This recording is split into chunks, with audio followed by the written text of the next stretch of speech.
Let's be real, we all signed up for anime for the hype, the insane power-ups, the world-saving speeches, the friendships that conquer all, but nobody warned us about the other side of it. The emotional damage, the scenes that sucker punched us so hard we were left staring at a blank screen, forever changed. Today we're opening up that vault of shared trauma. We're counting down the top 10 most heartbreaking death scenes in anime. This is your official trigger warning. If you're not ready to relive the moments that had you curled in a ball questioning all your life choices, now's the time to grab that tissue box. Seriously, go get it. I'll wait. Before we dive into the pain, do me a solid, hit that like button and subscribe for more content that respects your feelings a little less than we should. Think of it as subscribing for a free emotional support squad, ready to cry with you anytime. Alright, let's rip the band-aid off.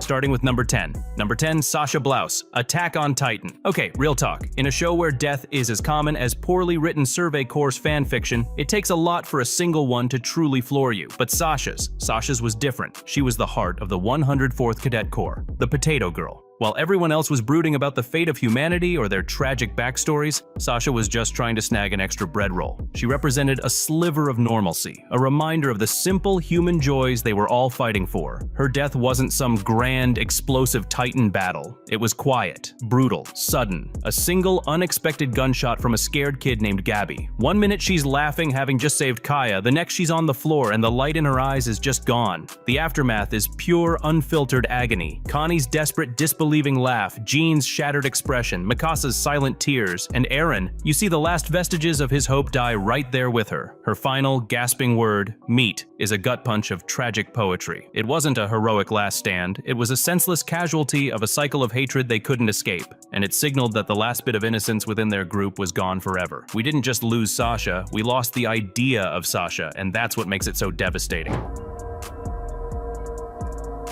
Number 9, L. Death Note, the genius detective L. The one man who could go toe-to-toe with the god complex of Light Yagami. Their battle of wits wasn't just the plot of Death Note. It was Death Note. And a huge part of us never really believed it would end like this. L's death is the ultimate victory for the villain, and it feels so undignified. We see him frail and weakened, finally putting the pieces together just a moment too late. He dies on his own terms, knowing he solved the case, but that doesn't make it any easier to watch. The real heartbreak isn't just in his death, but in the chilling, quiet intimacy of it. He dies alone with Light, his supposed ally, his only friend. The haunting score swells as Light holds him, a grotesque parody of care, with that faint, triumphant smirk playing on his lips. The camera holds on L's lifeless body, slumped in his signature crouch, and the world of the show instantly becomes a darker, more hopeless place. The cat and mouse game was over, and the cat had won. We were left with the horrifying realization that the smartest, most righteous person in the room had lost, and evil, in the form of a smiling, handsome boy, was now utterly unchecked. Number 8. Himmel, Frieren, Beyond Journey's End. What's the most heartbreaking death? Sometimes, it's not the one you see, but the one you feel for decades after. Frieren is a masterclass in this. We never see Himmel the hero die. The show begins decades after his passing. His death isn't a scene, it's a ghost that haunts every frame of the story. The true tragedy of Himmel is the tragedy of time, regret, and things left unsaid, seen through the eyes of an elf who lives for millennia. Frieren, who spent 10 years on an adventure with him, thought it was just a blip in her long life. It's only after he's gone that she realizes she never truly tried to understand him, to learn his stories, to see the human behind the legend. The entire journey she undertakes is to retrace their steps and see the world through his eyes. Every small memory, every quiet moment of realization is a fresh tear in the fabric of her and our heart. That scene where she finally breaks down, wishing she'd spent more time with him, is soul-crushing because it's a feeling we all understand. Himmel's death is heartbreaking because it's a quiet, lingering ache that defines a life, proving that sometimes the most powerful goodbyes are the ones that were never properly said. Goodbye, Nagisa.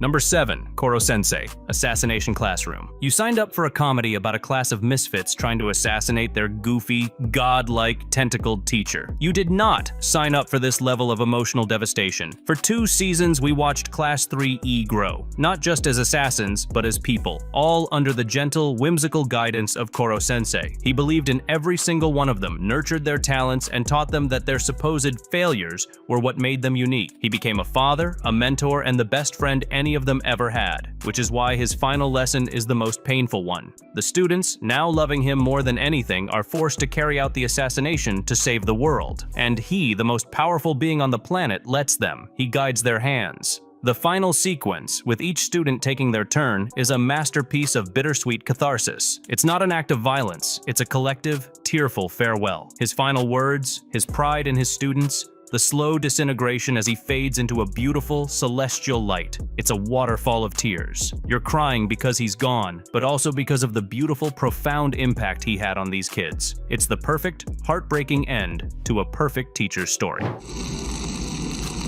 Number 6, Portgas D. Ace, One Piece. After hundreds of episodes, the summit war at Marineford was the crescendo Eiichiro Oda had been building towards for over a decade, and at the center of it was Luffy's desperate, single-minded goal: save his brother. We saw him push through unimaginable pain, break through his own limits, and against all odds, he succeeded. He freed Ace from the execution platform. For one glorious, heart-soaring moment, they were running away. Free. The rescue was over. And then, Akainu's trash talk. Ace's pride. He turns back. The sound of magma fist meeting flesh is the most horrifying sound in the entire One Piece saga. The slow-motion shot of the hole burned through his chest is seared into our memories. Luffy's face, the sheer, world-ending horror and disbelief, is a mirror of our own. Ace's final words, thanking everyone for loving a son of the devil, as he dies in his little brother's arms, is a cataclysm of emotion. This wasn't just a character death, it was the death of Luffy's innocence. The failure of his seemingly unbreakable will, and a permanent scar on the soul of every fan who had followed that journey. It was the moment One Piece proved that even its rubber-bodied hero couldn't stretch far enough to save everyone he loved.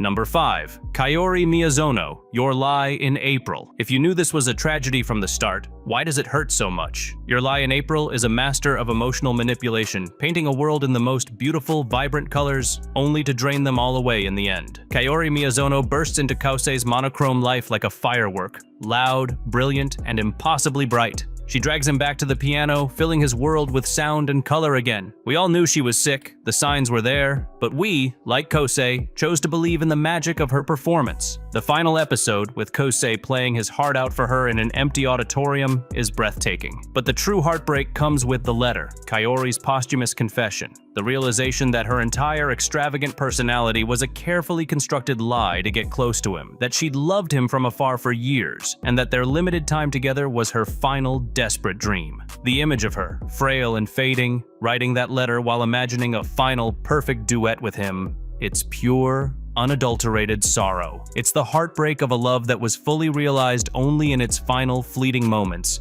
and it leaves a beautiful, aching void that never quite fills. Number 4, Jiraiya, Naruto Shippuden the Pervy Sage. The man who taught Naruto his signature technique, who was like the goofy, irresponsible grandfather he never had. Jiraiya's death is a masterclass in heroic sacrifice. He goes to the village hidden in the rain alone, on a reconnaissance mission he knows is a long shot. His fight against the 6 Paths of Pain is brutal, a testament to his incredible skill, but also a slow, painful dismantling of a legend. He loses an arm, his throat is crushed, and he's stabbed by multiple black receivers. As he sinks into the water, defeated, his life flashing before his eyes, he doesn't think of his great novels or his legendary battles. He thinks of his failures, of Minato and Kushina, and most of all, of Naruto. In his final moments, he finds a purpose greater than himself. He deciphers the secret of pain and entrusts the future to his pupil. The scene of him trying to draw the code on Fukasaku's back with his own blood is agonizing. His final thought, I wonder what ending I should give my main character. I think The Tale of Naruto Uzumaki would be good, is the final beautiful nail in the coffin. We cried not just for the loss of a great character, but for the proud, sorrowful smile of a mentor who believed in his student until his very last breath. Number 3, Meruem and Komugi, Hunter x Hunter. This is it, the apex of tragic writing, the moment that transcends anime death and becomes genuine Shakespearean-level literature. The Chimera Ant King, Meruem, was born as the pinnacle of evolution, a being meant to rule the world with absolute power and no regard for human life, and he is defeated, not by a hero's fist, but by a poor, blind Gungi player named Komugi and a nuclear-grade poison. His entire arc is a deconstruction of power and humanity. In his final hours, as the radiation slowly kills him, he sheds his godhood. He sits with Komugi, the one person who ever challenged him, who ever saw him as an equal. There is no grand battle, no final showdown, just two people playing a board game as their lives fade. Maruam's realization of his love for her, his desperation to remember her name even as his mind crumbles, is profoundly human. Komugi, loyal to the end, refuses to leave him. Her final question, "Are you still there?" And his soft, "Yeah." Before they die, holding each other is a moment of such quiet, devastating peace that it shatters you. The ultimate villain and a simple girl find the meaning of life in each other just in time for death. It's not just heartbreaking, it's transcendent.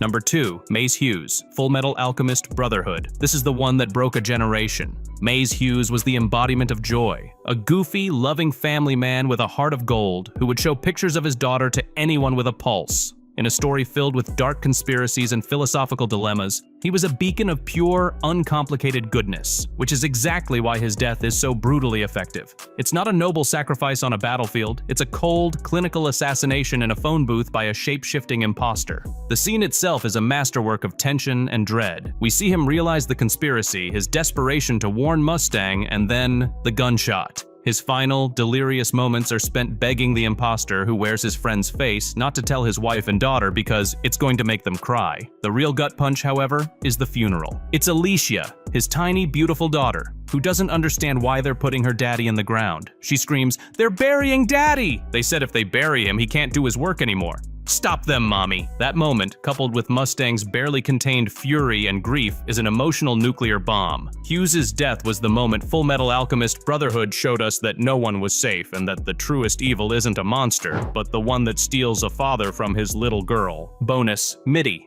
Made in Abyss. Alright, before we get to our number 1, we need to talk about a different kind of death. One that's not about loss, but about mercy. In the beautiful, horrifying world of Made in Abyss, Midi's death is the emotional core of the entire series. Midi was transformed by the Abyss's curse into a grotesque, immortal blob of flesh, unable to die, unable to feel anything but constant pain. Her only friend, Nanachi, was forced to care for her, trapped in a cycle of guilt and despair. The death scene isn't violent, it's a release. Reg uses his incinerator arm to finally, painlessly erase Midi from existence. As she peacefully dissolves into light, Nanachi sobs. Not from grief, but from relief. Their final, whispered, "Goodbye, Midi, thank you," is absolutely devastating. This death was an act of pure love, the ultimate kindness in a cruel world, and it will absolutely wreck you in the best and worst ways possible. Number 1. Setsuko and Seita, Grave of the Fireflies. There is no debate. There is none other like this. The single most heartbreaking sequence in all of animation is the story of Seita and his little sister, Setsuko. Grave of the Fireflies isn't a scene, it's an experience, a 90-minute elegy to the innocent casualties of war. From the very first frame, we know how it ends. A boy, Seita, dies of starvation in a crowded train station, his spirit joining that of his little sister, their ghosts finally at peace. The horror isn't in the surprise, it's in the slow, agonizing, inevitable descent. We watch as these two children, orphaned and abandoned by a society collapsing under war, try to survive on their own. We see their small joys, bathing in the sea, playing with fireflies, get swallowed by the gnawing reality of hunger and sickness. Setsuko's deterioration is almost unwatchable, her childish confusion turning into listless suffering, her belief that marbles are candy, her final frail whimpers. Seita's desperate, futile attempts to provide for her, to be the adult he is not, will shatter your soul. When he returns to find her sucking on a stone, hallucinating, and then, when she doesn't wake up, it is the pinnacle of cinematic sorrow. This isn't just a sad anime death, this is a profound, gut-wrenching tragedy that holds a mirror to the real-world cost of conflict. It's a film you only need to see once, because its heartbreaking beauty will stay with you for a lifetime. And that's the list. The scenes that left craters in our hearts. Did we miss one that absolutely destroyed you? Scream your trauma into the comments below. Let's have a collective therapy session. And remember, it's the pain that makes the joy matter. These stories hurt because they made us care, and that's the real magic of anime. Thanks for watching. Don't forget to like, subscribe, and may your next binge be a little less emotionally taxing. See you in the next one.